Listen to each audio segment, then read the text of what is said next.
All right, here we are going to switch into some socialization factors here.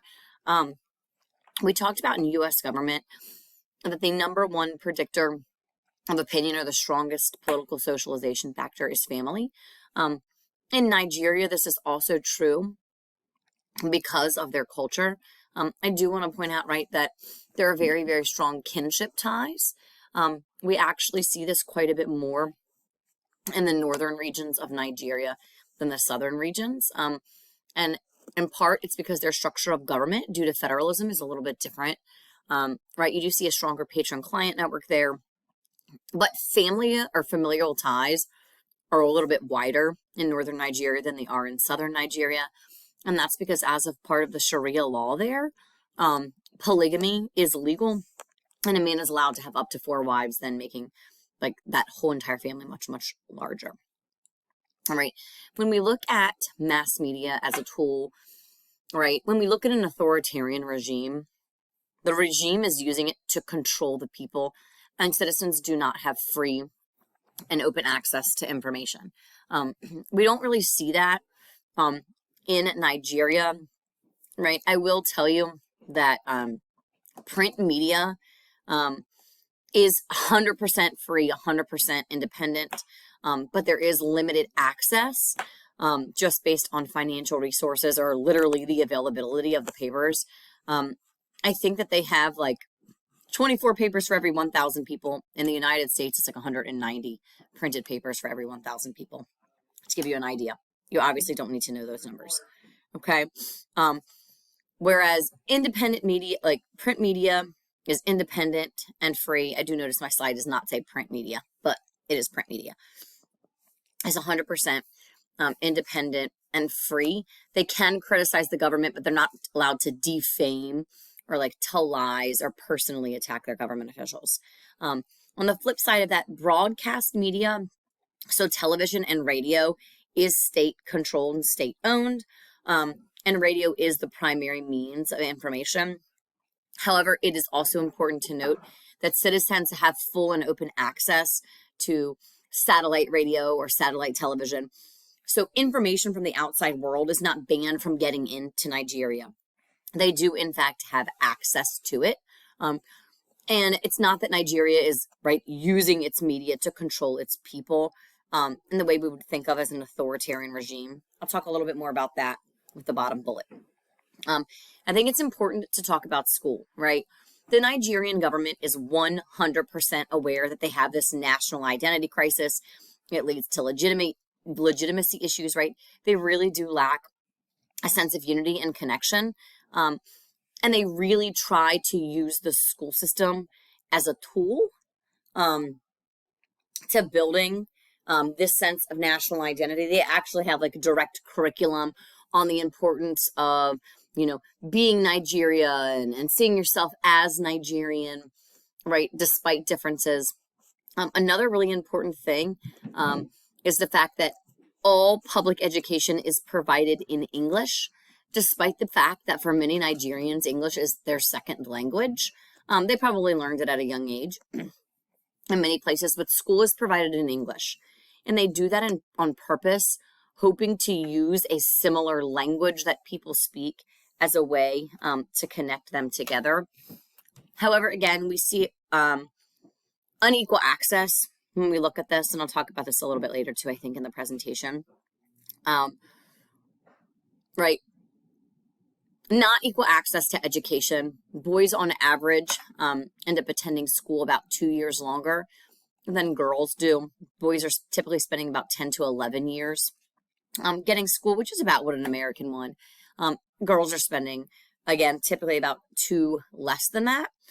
When we look at literacy rates within Nigeria, they are markedly low compared to that of a lot of the other countries we've studied. The literacy rate in Nigeria is 62, right? A literacy rate of 62. That's almost like 30% lower than Iran. Like Iran has a really high literacy rate. It's still about 20% lower than Mexico. But within that, there is a gap. The female literacy rate is only 53% and the male literacy rate is 71%. right? And that is a stark difference. And not only do we see, right, a huge gap when we talk about education for gender, right? We see it along those same coinciding cleavages that we talked about, right? Citizens in the North that have a little bit more money and are predominantly Christian have greater access to education than you see in the North. And whether that's because there's physical accessibility or it's because lifestyles just don't permit kids, girls, or lower income people to seeking out that education because they need to enter the workforce or whatever the case might be. All right. The very bottom here, I have propaganda.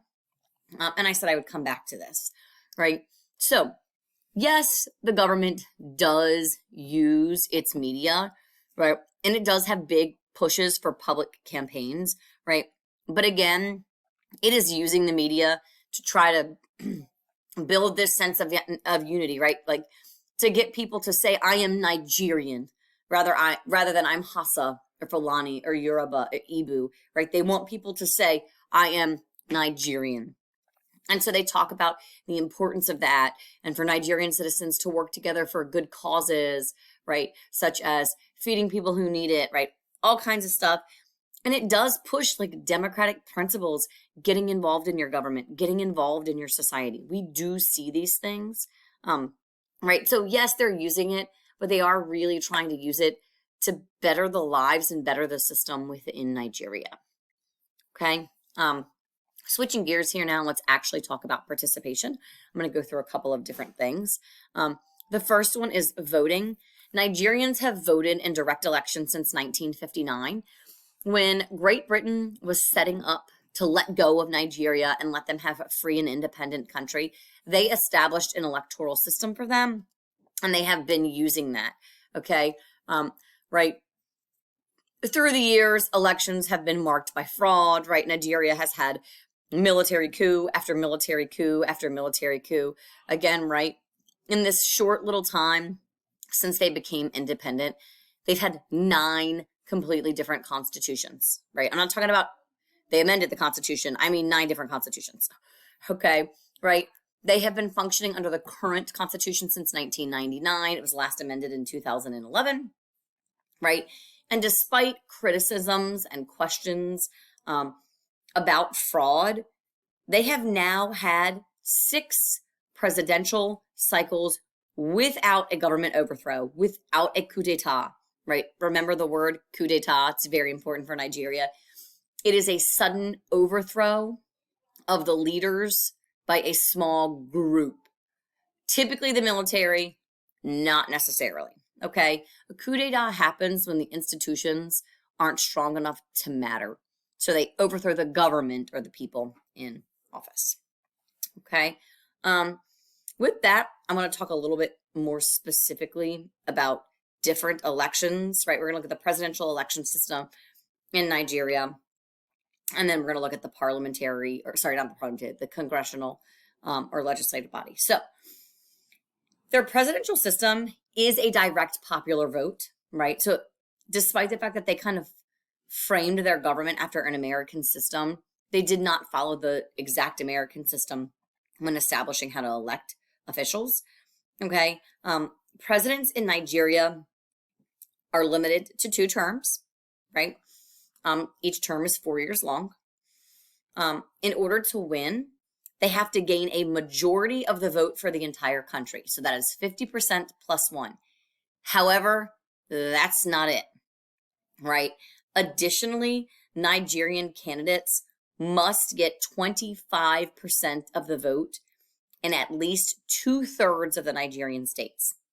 This is really important, right? We talk about Nigeria being very factionalized, extremely multi-ethnic. Those coinciding cleavages really do cause some conflict or divide. People get really, really angry. And so when they established this system, right, they wanted to make sure that any person who was elected the president of Nigeria wasn't just getting the majority, because that majority could be very, very, very heavily regionalized. If we look at the map to the right, this shows the most recent Nigerian election that happened in February of this year. They are still battling over it, to be quite honest. Tinubu is supposed to be inaugurated in May. And at this point, that has been set up, but his election is in the court system, right? The three other candidates that were close, right, and were going against him, they challenged it. They said this election is marked by fraud, and it's not real. It's not accurate. If they don't get they want an appeals court, they can still appeal to the Supreme Court to review it, right? So they do have that court system, but we'll talk about that a little bit later. Okay, so again, really, really important to note, they have to have a majority. If they don't, they can have a runoff, but we haven't really seen the necessity for a runoff, right? So if we look at this, it is very, very clear that Tinubu won by quite a bit. In the previous election, Buhari won with 53% of the vote. In the presidential election prior to that, Goodluck Jonathan won with 59% of the vote, right? So again, majority is required. If they don't get the majority and the 25% in 2/3 of the states, they would have a runoff with the highest level candidates, okay? So with that, if we look at the legislative elections, right, they have both a House and a Senate, again, modeled after the United States. Very, very similarly here, we see a single member district plurality system in the House. So they divide each state into districts. Whoever gets the most votes in each of those districts gets the seat. The Senate, right, is a statewide plurality system. So again, just pretty much like we do in the United States, every member in their legislative body that was elected to 4 years. So their presidential elections and their legislative elections coincide with one another. I did hyperlink up here at the top, the INEC, which is the Nigerian Electoral Commission. If you have time today and you want to fiddle with that, and you can go to the website and take a look at it. If not, that is perfectly fine as well. All right, so let us talk about something other than voting, right?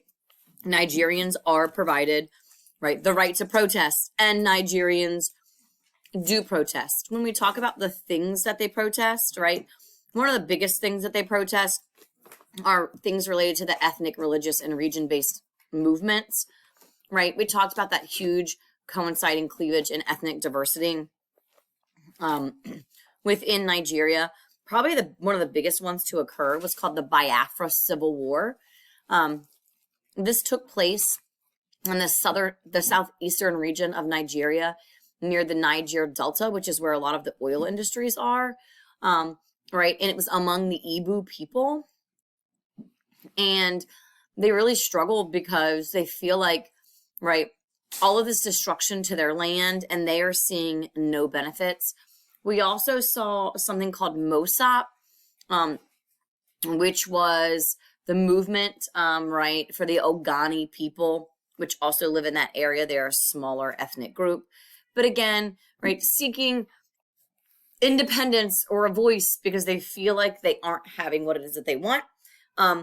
There have been huge protests to international oil companies, again, typically in that same region. One time they even like held some like oil company patrons like hostage, and right, very, very serious things. We do see continual protests dealing with elections, as in what is currently happening right now, even to the point that it's going through the court system. So, right, they are taking legal means, but they are also voicing their rights and their opinions. And for the most part, they are in fact permitted to do that. Nigeria has faced some issues with terrorism. We haven't seen it in the news as much, but they were having lots of issues with a group called Boko Haram. And they were protesting at the government's inability to do something about this.